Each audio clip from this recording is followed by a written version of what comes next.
Hey, folks, welcome to Nofa Extra today. My name is Sam. I'm joined by Christopher Felix, Hi. Mr. Swall, Eddie. Hey, how's it going, guys? So, today we're here to discuss this little film called The Joker that everybody got to watch and enjoy. So, what was your guys' first impression on the film? Please fill me in. Whoever wants to go first.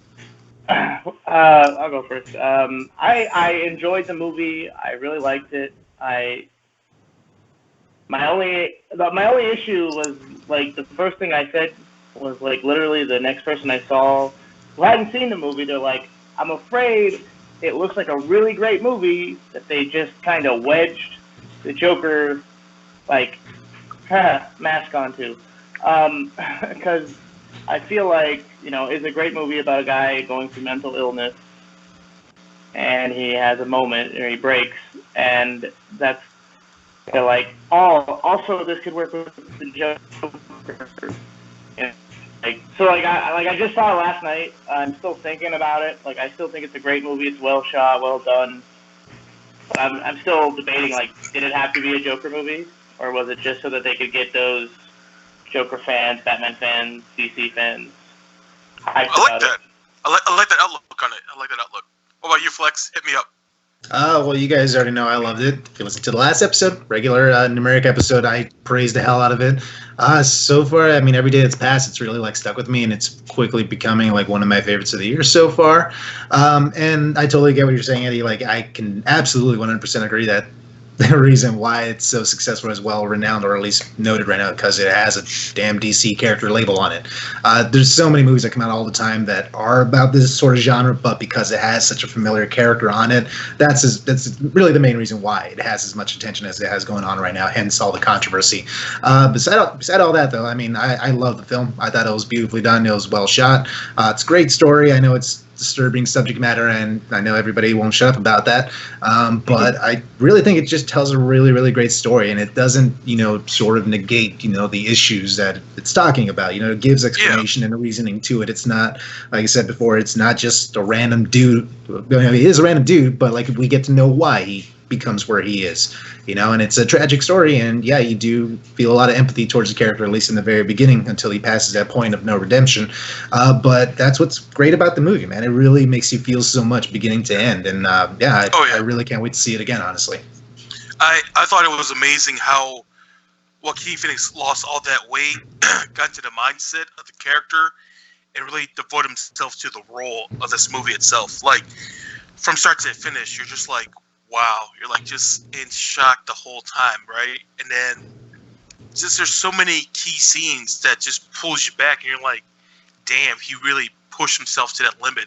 Like, for you guys, what was the one scene that you guys enjoyed the most out of the whole movie? I know it's hard to pick because there's a lot. Yeah. If you had to.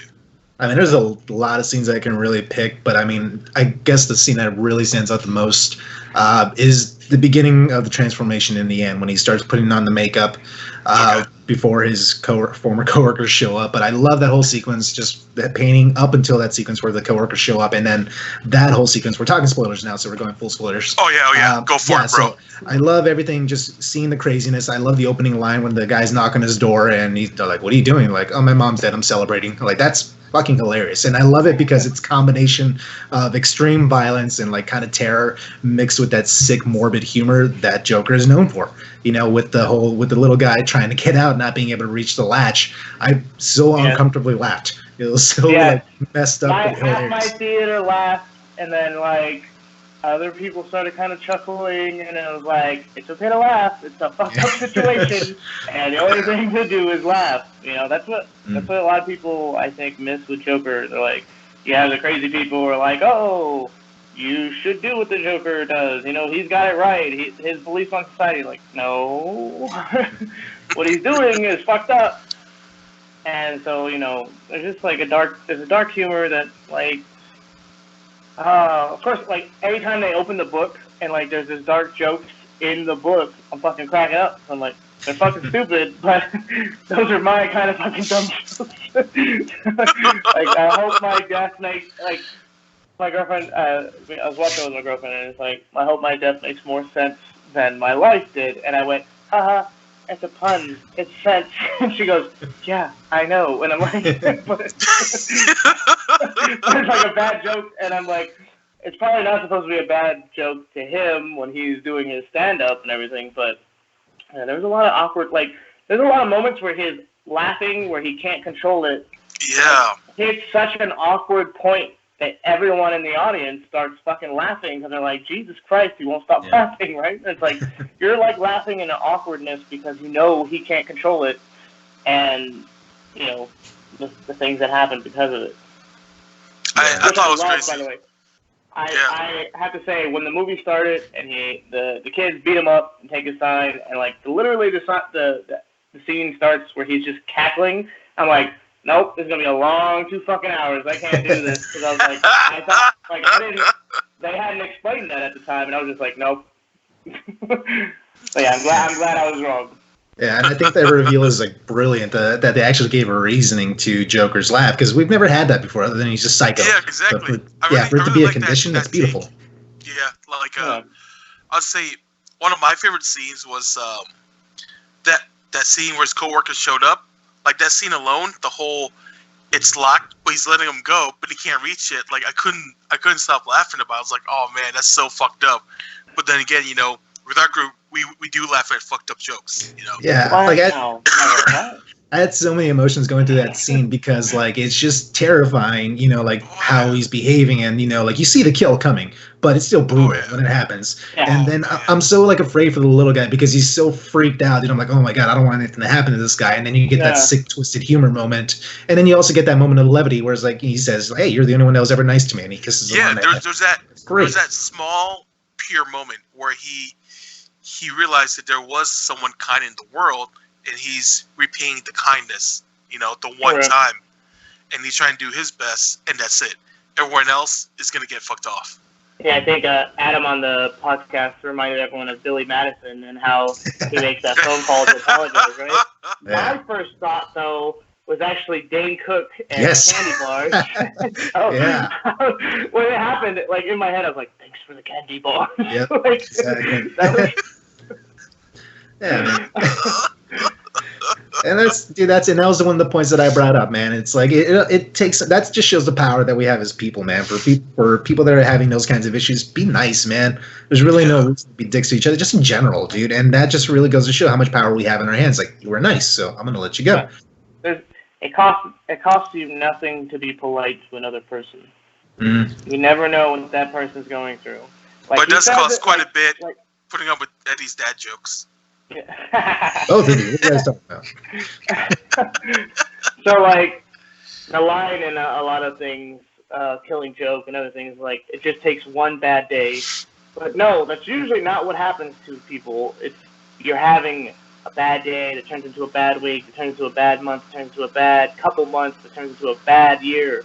And he is having that. He's experiencing a bad life. And it's not his fault at all. But, like, it only took one moment. Like, it wasn't even a one moment. It was like a series of small events that made him snap like that. You know, he says, I've been having a bad month, I think. Is that what he tells Robert De Niro at the end? Yeah. Well, he says to Zazie Beetz when he goes into her apartments, he says, like, I had a bad day. And I love that they included that line because that is kind of, like, right out of the Killing Joke. But, yeah, like you're saying, it's not just one thing. I mean, you see all the build-up to it, so it's only inevitable. You know, you can only bend somebody so far before they snap, and that's exactly that. I agree, too. Like, it was crazy how he talked to the social worker, you know, trying to explain to her how he's feeling. He's like, you don't listen to me. Like, I'm saying these words, but you're not listening. And I'm like, fuck. That's such a deep moment. Nice thoughts. Yeah, that's what he got. Like, he's like, all of my thoughts are dark, but you don't listen. Mm-hmm. I see what's intense. The thing is, they didn't pay her enough to listen. Yeah. And eventually, they don't pay her. It's a fucked up system. Yeah. Mm-hmm. Do you guys think this film has a shot during award season? Oh, Joaquin better be nominated. Like. At the very least. Fucking, yeah, like, it's very, like, it's like, I think people said it's like derivative of a Taxi Driver and stuff like that. It's not the first time a movie about a guy losing his shit True. Do you think you'll get anything for storyline or directing or music wise? Because the score was good, dude. The score is unbelievable. Directing is probably. Direction is definitely worth noting. Yeah. Yeah, no, I agree with the score part of it too, because I definitely noticed that watching the movie, it builds so much atmosphere. And I was actually listening to just driving actually to work today. And God, like I can relive. Oh, it's available. I'm listening to it. It's available right now on Spotify. I especially love the dance sequence in the restroom after the subway kills. Dude, that was just like such a whole beautiful moment, because that's like the first time he really feels like the truth coming out of him, you know, that true Joker persona. And I think every time he danced, it was kind of him unhinging a little bit, and like the Joker sort of taking over right there at that point. And it's such a great moment. The stairs, I know it's become like a meme at this point where he's dancing on the stairs, but when the music stops and they're like, hey, and he like looks up and they're like, what the fuck? And like he takes off, you know, it's like, I fucking love that moment. Yeah, that whole sequence, because like he's still dancing and the music's playing, and then it just shows the cops in the background. What the fuck is this guy doing? Like that was a very Joker moment. Like that was a Joker moment for sure. Like I really love the Bruce thing. Actually, you know, everyone was saying that they didn't need to see Thomas Wayne and them get shot, but I mean, it wasn't played for melodrama like in Batman vs Superman, where it's like, oh, slow motion, they fall. The pearls were kind of slow motion and kind of melodramatic, but they weren't as bad as like BVS and all the other ones. Where it's like, oh, well, you gotta watch the pearls bounce and whatever, and like it just showed what really happened, which was he came over, shot him in the chest, turned around, fucking shot her. Try to snag her pearls. Gotta rip the pearls. It's a must. Probably try to grab her. Ooh. She's that bitch again. No, I'm just kidding. Whoa. Wow. Cool, now we got to delete this. Dude, when I said bitch? I'm kidding. Like, they did have me for a second there when she thought he was her kid. I was like, shut the fuck up. Like, I like literally looked at her, I was like, shut the fuck up. I was like, oh my god. And then, like, immediately I was like, oh, okay, this makes sense. She's crazy. That makes more sense. I was like, please don't do it. Don't try to connect. Don't do this to me. Try to unweave a new storyline. But when he grabs Bruce's face to make him smile, I was like, oh shit, here we go. I thought something was gonna happen. I was like, it'll be no Batman because Bruce is about to die. Then suddenly Alfred shows up. I was like, oh, okay. But better take him back inside, Alfred. Damn, I need to know what diet Alfred's on. He's gonna lose a lot of weight by the time Bruce hits his teens. It's all the stress. It's all the stress. For real though, right? Oh god, I'm a parent now. Well, for this movie and how it was, because we understood that it was a film to go check out to see how the world was through the Joker's point of view. Do you think there'll be any repercussions or effects in the real world from folks watching this film that might take it a little too far? Do you think, in your personal opinions? In my opinion, that I think that if the media didn't blow it up and bring as much attention to it, the things that have happened already that people probably don't know about. That was the thing, is I went on Reddit like last night, because that's what I always do before I go to sleep. And I'm like, I hit a thing where it's like, oh, look, nothing happened. The media blew it out of proportion. And I'm like, well, I know of two incidences that happened within like 10 minutes of each other, one of them being at my job, and like another thing that happened, and they weren't reported because no one got injured. No one was hurt because people took precautions. So, I mean, they can make fun of it, you know, but I think the reason, like, for our case, like, I think it happened because they kept pushing and pushing that this was, something was going to happen. But I mean, if people will, like, connect violence to whatever they can, whatever's in the way. Oh, it's Mortal Kombat. Oh, it's whatever things pop. It's rap music. It's rock and roll music. It's Super Mario Brothers. It's the Beatles. They're making girls' panties drop. It's true. Like, there's always... I mean, or even Elvis. They still do. Anyway, but no, like they'll attach it to whatever they can. Like, Yeah. and I heard you guys talking about John Wick and not having a comparison to that. And they're like, well, it's a world of assassins. Like, no, it definitely glorifies shooting people like repeatedly in the face in violent ways.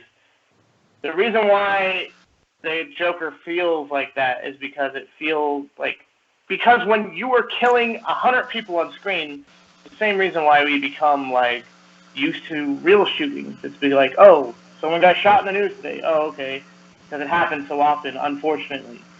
So when John Wick kills 10 people in the first 5 minutes of John Wick 3, you're like, okay, this is where we're going.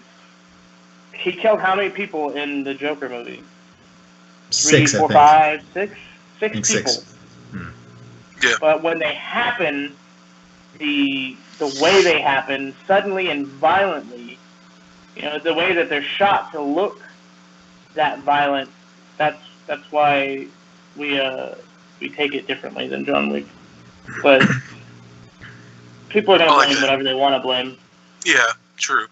I liked how Felix's point of view too was that, you know, if you don't give it so much energy, then it won't become that whole big situation, you know.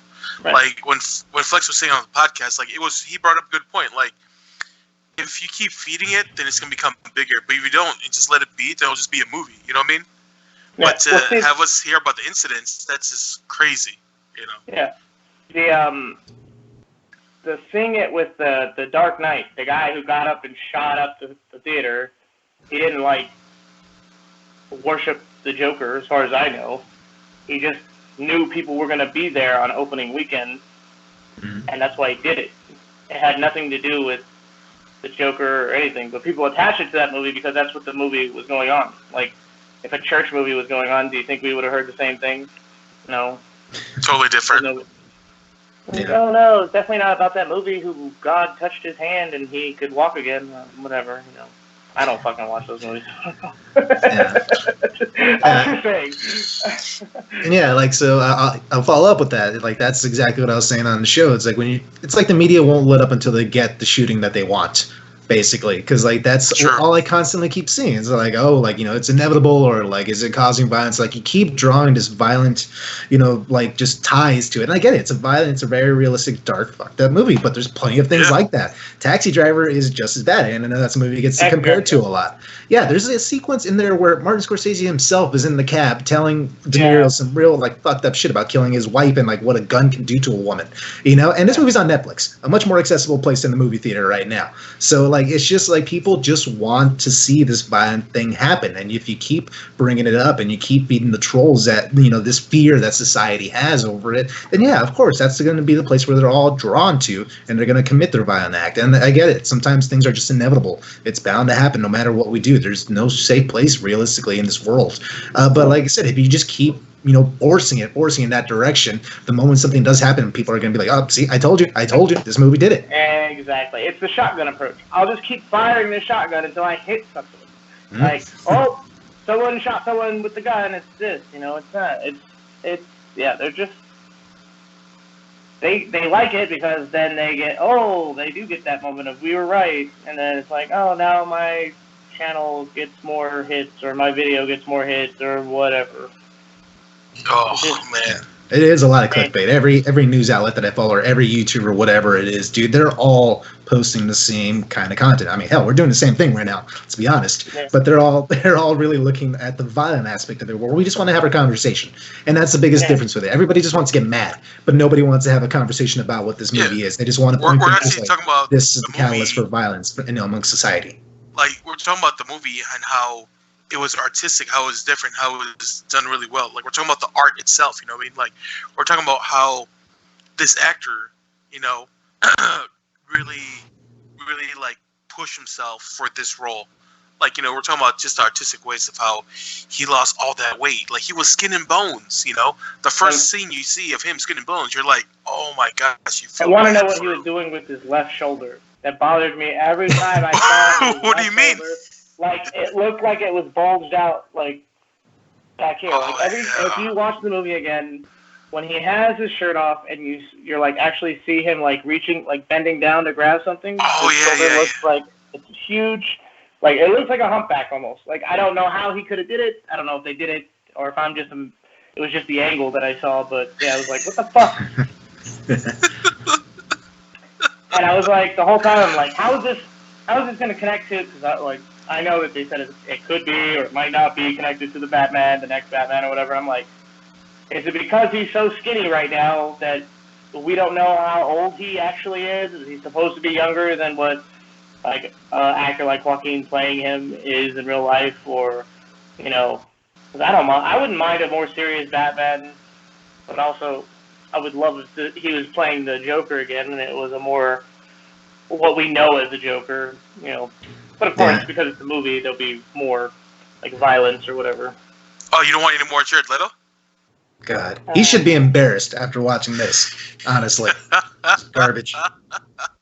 But that's the thing. I think Jared Leto is definitely he fits in the Suicide Squad movie. Mm-hmm. He fits that template, which is almost comically like Batman and Robin world, like the colors. Like you guys are making fun of Birds of Prey, and I'm like, yeah, that's Suicide Squad. It's in that fucking world with Batman and Robin, where it's like fucking bright colors and all the music, and I'm like, that's where I'm like, when I fucking thought of it, I was like, oh, that's where I remember this shit from. Fucking Batman Forever, Batman and Robin, all these fucking bright colors. Why was everything so bright in fucking The Dark Knight? It's like, come on, guys. It's Batman. And that's where Suicide Squad and Birds of Prey are going, and I'm like, well, I'm not going to watch those movies. Unless your girlfriend takes you to it. Yeah, that's what she's around Valentine's Day. I'm like, bye. Oh, it's coming out on Valentine's Day? That's really? like February 8th or something like that. It's real close to it. Anyways, but let's talk about this good movie. Oh boy. Yeah, we're talking about the good stuff. That's just ridiculous. No. Well, what else you guys got? Like, is there any other particular standout scenes, or like, what else did you guys take away? I was actually going to ask you guys. I know it's crazy to ask right now, but theoretically, what's your ranking Joker-wise for actors? I don't want to hear I'm that. gonna hit you with that. Okay, top 4 or top 5? Up to you. I already knew you were gonna ask this.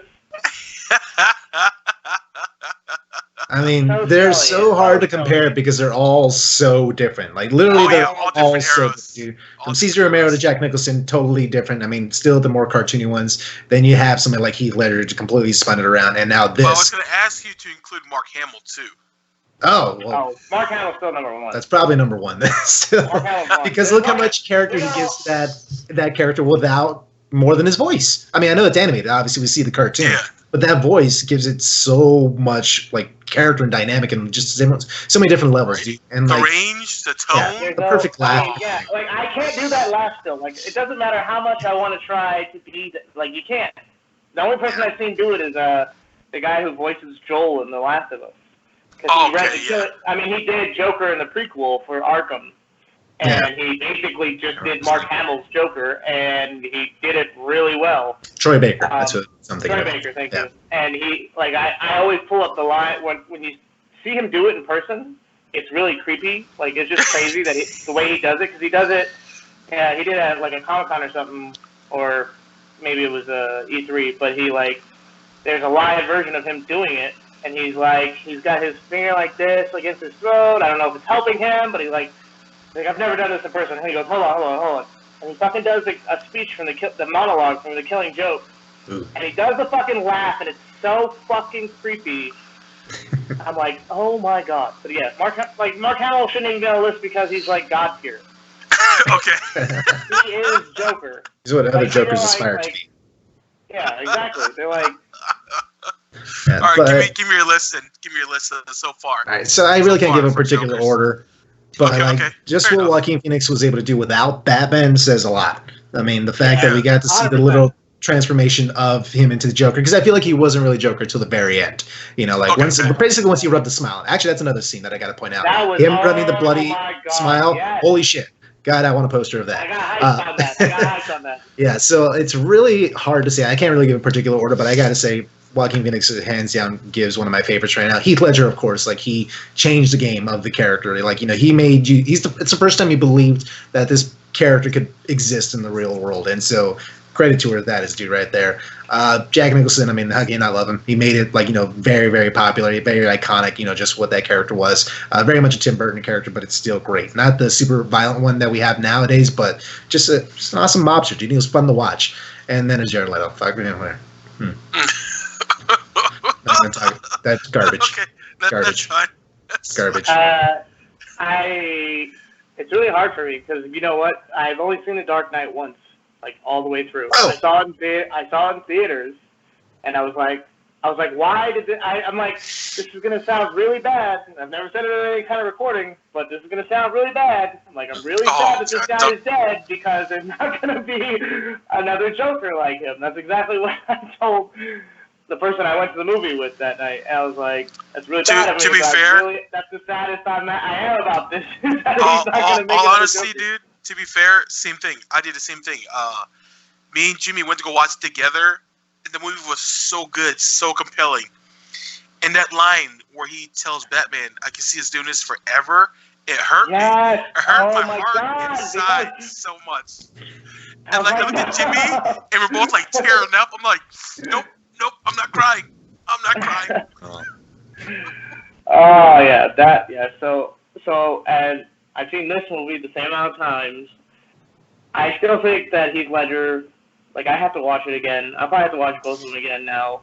Now that like it's actually like a thing, like 'cause Jack Nicholson, like he was the Joker, but like I don't know, he did like to me it wasn't like anything like crazy. He was like I said, like I think Chris said, he's like a mobster who was wearing makeup. Like he made a couple bad jokes like in that movie. Like that's not. Still great though. Not bashing him. Still great. I mean, you're not. I'm just saying it was at the time. Like it was the first. What was it? First superhero? Like real. It's the first Batman movie. Superhero. Yeah. Well, first Batman movie that was taken serious. There's no shark repellent. Pull my leg. Oh yeah, Cesar Romero, another classic. Cesar Romero was great too, but that was like definitely a kid-friendly version of Joker. That was like, that's way like more campy.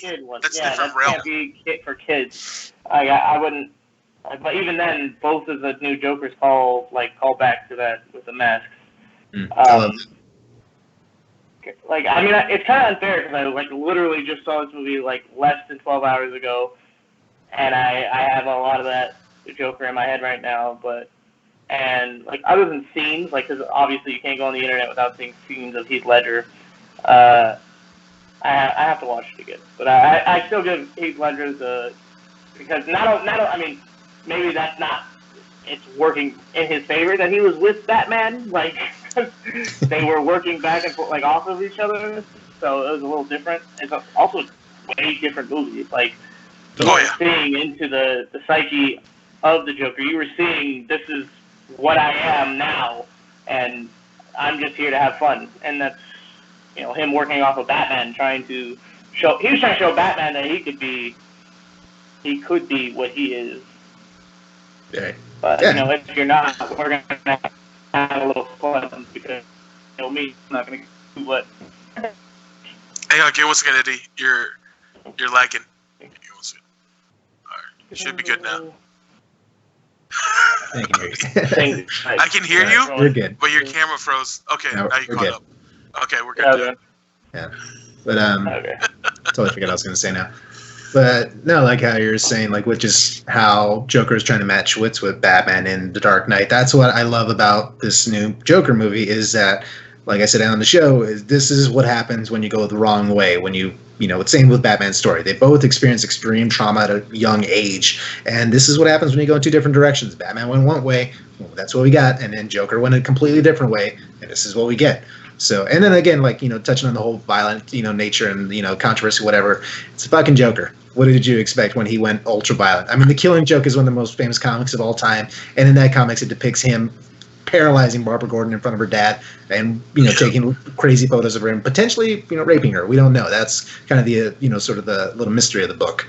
But that's what I'm saying. Just, this movie, let it be what it is, man. It's entertainment, whether or not you walked out, I guess entertaining and feeling good. It's a movie again, so we need to separate reality from film. That's the thing that gamers and like moviegoers have forgotten. Like you go there to be entertained, and sometimes the good guy doesn't win. Like even when you're following the anti-hero, or he's not really a hero, he's just a bad guy in a situation, I guess. But like, you don't feel good. That's not how, you're not required to have a happy ending. There's books that end, and I'm just like, fuck. And there's movies that should end like that. Like there's a movie. What is that movie called? There's a movie where there's like a 5-minute awkward rape scene, and it's a revenge movie. We're talking about Old Boy? Irreversible. Irreversible. Oh, I thought you meant Old Boy. Oh boy! Holy fuck! Let's not. We don't have time to talk about that. Wait, about that one? Okay, next thing. I didn't see the. Yeah, no, we can't. Well, that'll be a topic. Most controversial movies or movie you can ever watch again. Honestly, something about like Audition. You can watch Audition one time. God. Anyways, so we'll say that for a different show. but for now, there's just bad things happen, and this is what happens here. Now the guy rapes this woman in that movie. Like there's like video game that they were discussing having a rape scene. Like you're not raping them, which would be really fucking weird, right? I understand that would be weird, but storytelling wise, that should be, why not? It should be open. Video games are stories, movies are stories, books are stories. It happens in books all the time. But they're like, no, that's not okay. They're like, but also here, take this drill and drill it into this man's head when you watch him realistically gargle on his blood. That's okay. What does that have to do with story? I don't know. It's a video game. Have fun. What? No, I mean, like... Well, to be fair, a prime example would also be Game of Thrones. Like, they covered everything. Incest, raping, bad endings. They cover it all. You don't do that. Oh,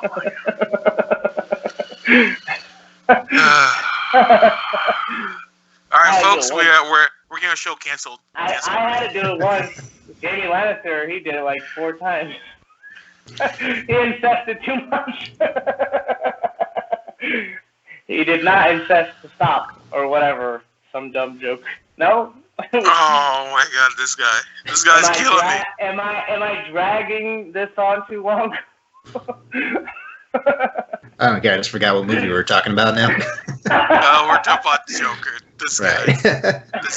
Closing thoughts on the movie. I mean, I highly recommend everybody see it, man. It's amazing. It's so far, like I said, I keep thinking about it, probably my favorite movie of the year so far. I still got a ton of other movies to catch up on, but it stuck with me so much, man. I've been thinking about like nonstop and just wanted to talk to everybody about it, dude. It's so great. And like I said, it told such a great story, man, beginning to end. And like, I love the closing line of it also when he's talking to the therapist. Like, I just thought of a joke.